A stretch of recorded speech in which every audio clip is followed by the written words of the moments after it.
नमस्कार, अस्सलाम वालेकुम, सत श्री अकाल, जय झूलेलाल। मैं हूं जी प्रेम मटलानी और आप देख रहे हैं हालात हाजरा का प्रोग्राम।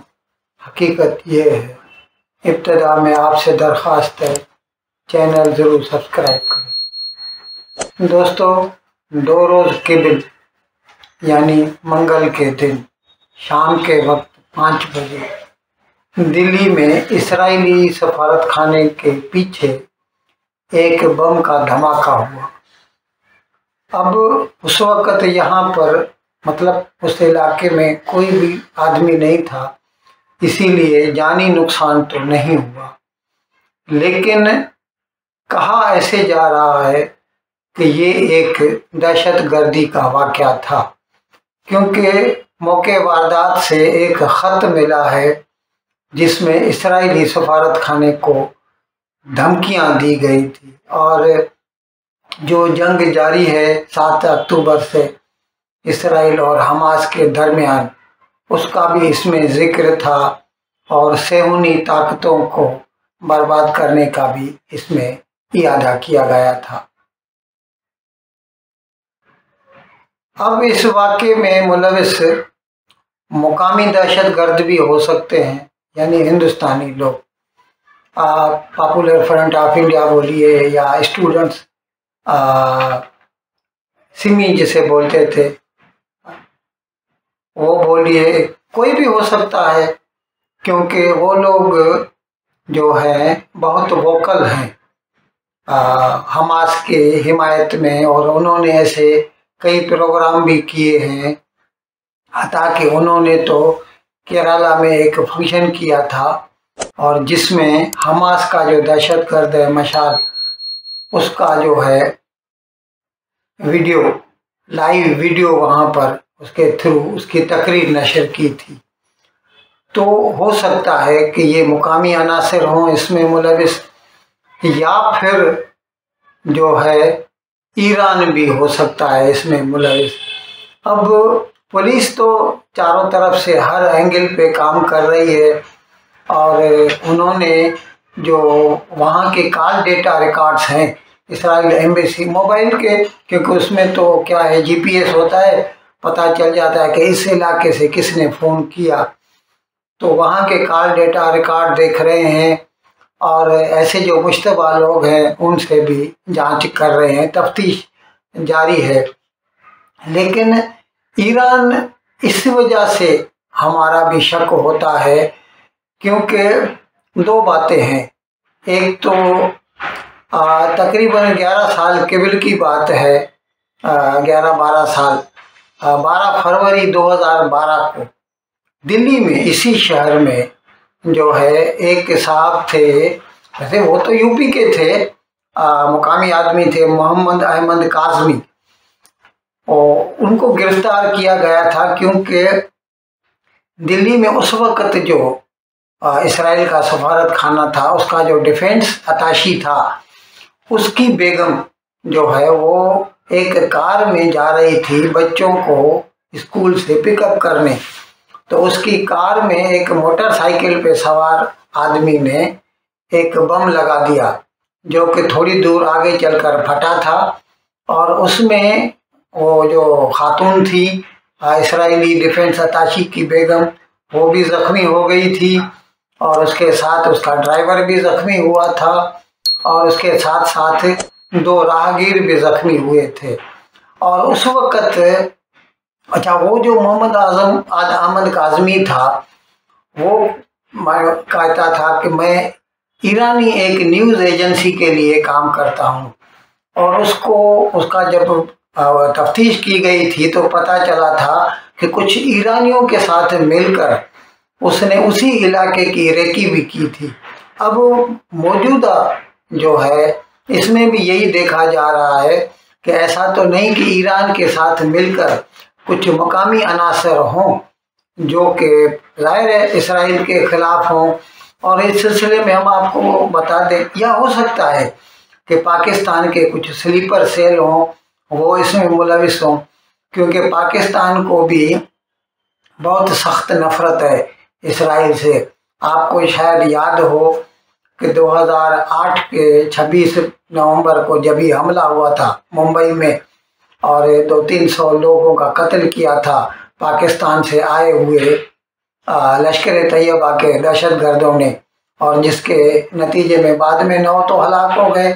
एक था अजमल कसाब जो गिरफ्तार हुआ था, जिसके ऊपर केस चलाया गया था।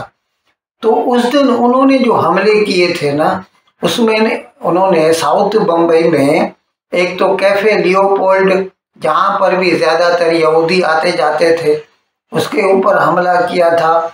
और इसराइलियों का हबाद हाउस है साउथ मुंबई में, जो कि एक तरह के हम जैसे हिंदू सिंधी हैं, हम बोलते हैं कि ये एक किस्म का जो है ना मुसाफिर खाना है, जो अपने अपने लोगों के लिए, यानी बाहर से आए हुए जो यहूदी हैं वो वहाँ पर आके रुक सकते हैं।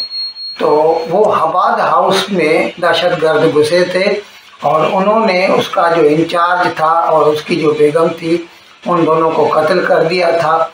ये अलग बात है कि उसका एक छोटा बच्चा था जिसको उसकी एक मलयाली नौकरानी थी, उसने छुपा दिया था फ्रिज के पीछे, तो वो बच्चा भी बच गया और वो नौकरानी भी बच गई थी। तो पाकिस्तानियों को भी सख्त नफरत होती है यहूदियों से, और ईरानियों का तो है ही। अच्छा, इसमें एक दूसरी एंगल भी देखी जा रही है, क्योंकि 2-3 रोज कबल सीरिया में, हम जिसे उर्दू में शाम कहते हैं, वहाँ पर भी ईरानी जो दहशतगर्द हैं वो कार फरमा हैं। तो उनकी रहनुमाई के लिए वहाँ पर एक ईरानी फौज का ब्रिगेडियर जनरल, अभी वो ब्रिगेडियर को भी जनरल कहते हैं, ब्रिगेडियर जनरल जो था उसका नाम था राजी मूसवी, उसके ऊपर हमला किया था, हवाई हमला। अब जाहिर है वो तो कई होंगे ईरानी उसमें, तो उनमें वो भी हलाक हो गया था जो ब्रिगेडियर है ईरान का। तो कुछ लोग तो ऐसे भी अंदाजे लगा रहे हैं कि हो सकता है ईरान ने ये एक किस्म की जो है बदले की कार्रवाई की हो, रिवेंज लेने के लिए ऐसा किया हो। लेकिन हो न हो, ईरान की इसमें शमूलियत का ज़्यादा शक है, क्योंकि खुद हमास जो हैं उनको भी तैयार करने वाले ईरानी हैं, उनको मदद देने वाले भी ईरानी हैं, उनको हथियार देने वाले भी ईरानी हैं। अब भी जो हूती हैं यमन के जुनूब में, और जिन्होंने, हमने आपको ऐसे 2-3 प्रोग्राम किए, बताया था कि उन्होंने जो बहिर अहमर या लाल सागर बोलिए, वहाँ पर जो भी ट्रैफिक गुजरती है कार्गो की, भले वो ऑयल टैंकर हो या दूसरे, उनके ऊपर हमले शुरू कर दिए हैं, जिसकी वजह से कई कंपनियों ने तो रेड सी से गुजरना ही छोड़ दिया है और वो वापस जो है अफ्रीका से गुजर के यूरोप जा रहे थे। तो ईरानी और उनके जो हवारी हैं, जैसे शाम में हैं या हमास वाले हैं या फिर ये जो हूती हैं, ये हूती भी तो ईरान के ही हैं। अच्छा, इस सिलसिले में हम आपको ये भी बता दें कि चंद रोज कबल एक जापानी टैंकर था, ऑयल टैंकर, जो भारत के लिए सऊदी अरब से तेल ला रहा, खाम तेल, क्रूड ऑयल मैंगलोर के लिए ला रहा था। तो उसके ऊपर एक ड्रोन से मिसाइल हमला किया गया था, जिसकी वजह से उसमें आग लग गई थी। और उसके बारे में जो है, खैर बाद में भारत ने तो अपने डिस्ट्रॉयर भेज दिए उनको डराने के लिए, और उसको एक डिस्ट्रॉयर साथ में एस्कॉर्ट करके बम्बई तक लेकर आया। खैर आग भी बुझा दी गई, लेकिन उसके बारे में अमेरिका ने दूसरे दिन कहा था कि इसमें ईरान मुलविस है, और ईरान ने अपनी सरजमीन से वो ड्रोन भेज कर जो है उस पानी के जहाज पर, ऑयल टैंकर पर हमला किया था। ये अलग बात है कि ईरान ने फिर उसकी तरदीद कर दी, और वो तो जाहिर है वो क्यों मानेगा। लेकिन इन सारे वाकयात के पीछे जो सेंट्रल कैरेक्टर है वो तो ईरान ही है। इसीलिए हो न हो सब लोगों का शक ईरान की तरफ जा रहा है। अब जाहिर है दिल्ली पुलिस और भारत की NIA ये सब लोग अपनी अपनी तफ्तीश कर रहे हैं और कुछ रोज़ में इसके बारे में कुछ न कुछ ज़्यादा पता चल जाएगा।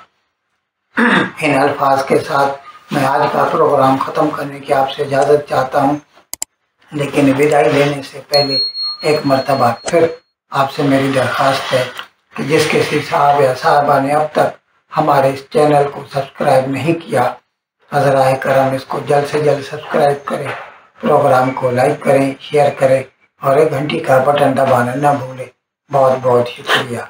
खुदा हाफिज़।